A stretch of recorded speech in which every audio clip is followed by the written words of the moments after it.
This video is sponsored by the book summary service, Blinkist. It's 5 in the morning on a Tuesday.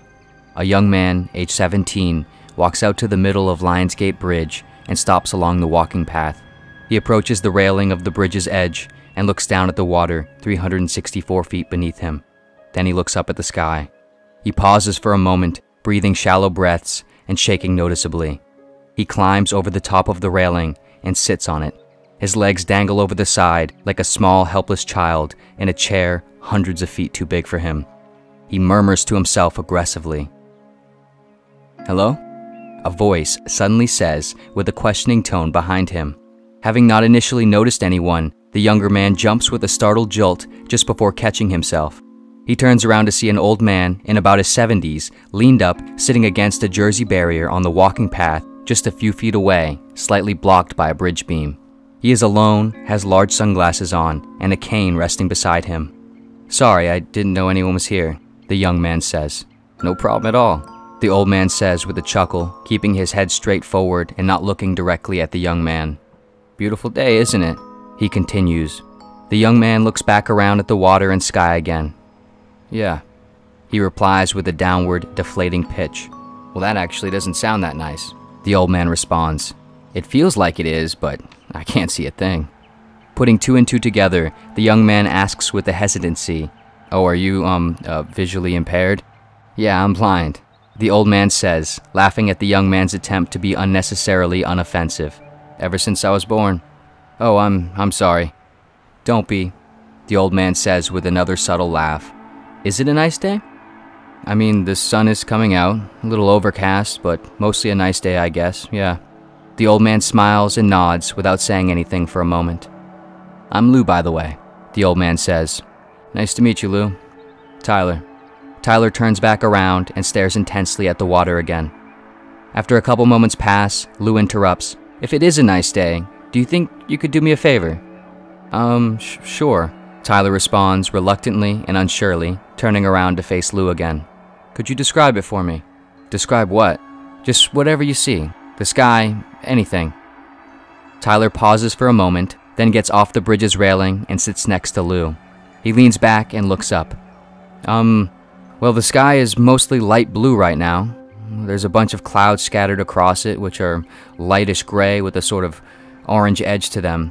They're fluffy looking, like cotton balls, or maybe the inside of a cushion. The sun is behind one big one right now, so it's sort of glowing through and adding these rays and an orange layer to the bottom of the sky. It all blends together, no hard lines, just seamless colors and textures mixed perfectly. It looks kind of nice right now, actually. Lou clenches his face slightly, like he is seeing it in his head. What does the blue and gray and orange look like, though? And the glow and fluffiness and niceness? Would you mind describing those for me, too? Tyler pauses for another moment. "Okay, the orange looks warm, like heat," Tyler says, and then pauses trying to think about where to go from there. "What does it mean for you when something looks warm? I never really understand that," Lou quickly interrupts.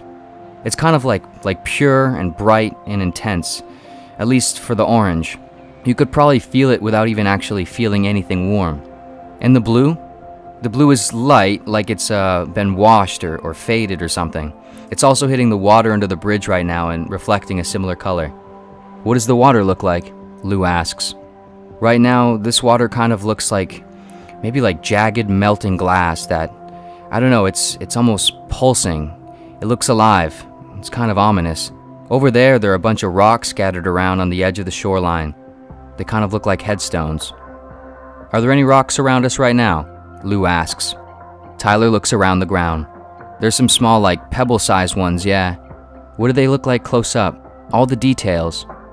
Tyler grabs a small handful of rocks from the ground surrounding them and brings them right up to his face. They just sort of look like rocks, I suppose." "No, but what makes them look like rocks?" "I guess they're round, but also not. They look earthy, if that makes sense. There are a bunch of little tiny lines and divots running up and down each of them.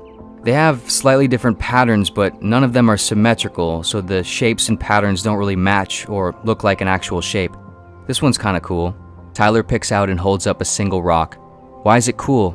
Lou asks. I don't know, I like the shape. It's also kind of transparent, like you can almost see through it. How would you describe seeing through something? I never really understood that either. Tyler, trying his best to elaborate, continues using other details and items and sensations to compare to. This continues further and further into other, even more minute and obscure depths of the visual dimension of reality. Eventually, with each item in detail, Tyler reaches a point where he struggles to find the words or comparisons to explain any further. And each time, he finds himself experiencing a strange sensation, noticing how absurd and fascinating everything is, how complex and hard it is to describe anything fully, to see and understand anything fully. He repeatedly gets lost in this and almost loses track of himself. Lou, picking up on this each time, moves on to something else, keeping the back and forth conversation active and alive. The two spend an hour and 22 minutes doing this together. While Tyler is still describing items and visual insights, not even aware of how much time has passed, somewhat suddenly, Lou says, "Well, I ought to let you get back to your walk now. That was very kind of you. Thank you for doing that." Tyler somewhat suddenly snaps back, dazed and detached from his regular state. Yeah, no problem. I hope that helped a little bit." Tyler pauses for a moment before getting up, still sort of adjusting back. "So you could kind of form pictures of all that in your head?" he asks. Lou pauses for a moment, staring forward. "No, not really." "No? What do you mean?" "Well, I've never seen anything before. Only a little bit of light perception. So my mind has no visual reference points. I really have no idea what anything could possibly look like. It's all just nothing." "What do you mean by nothing? I don't even really understand that." "Well, exactly. If I explain nothing to you, it would sort of be like you describing something to me.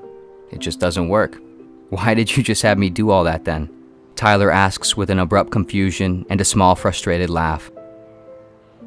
"I find that people often say it's important to look inward. You know, like in order to find strength or meaning in life or whatever else people say. But I can only look inward, and I've found that it doesn't get you very far.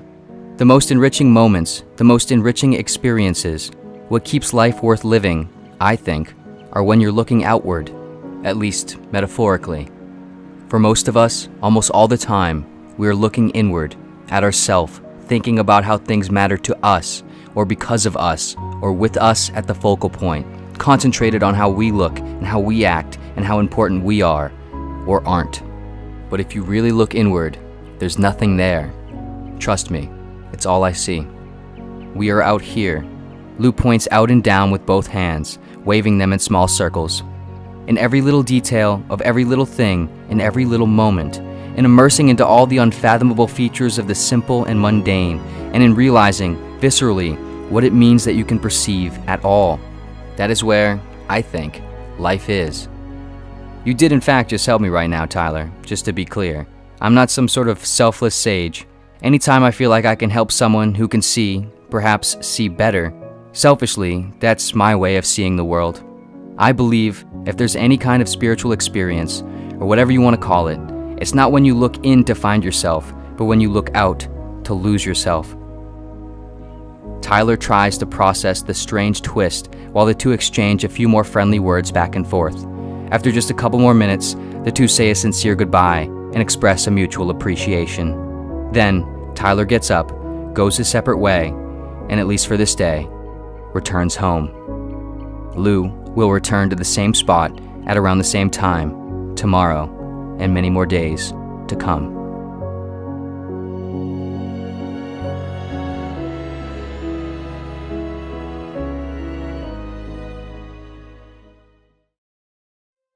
This video was sponsored by Blinkist. Whether you struggle with focusing for long periods of time, feel you have other priorities that take precedence, or simply don't have sufficient motivation right now to develop and sustain the habit, learning from large quantities of nonfiction books doesn't have to be sacrificed.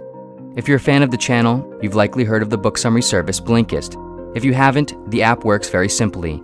It takes thousands of some of the best, most popular, and most valuable nonfiction books from authors all over the world and times throughout history and condenses them into convenient, succinct 15-minute summaries.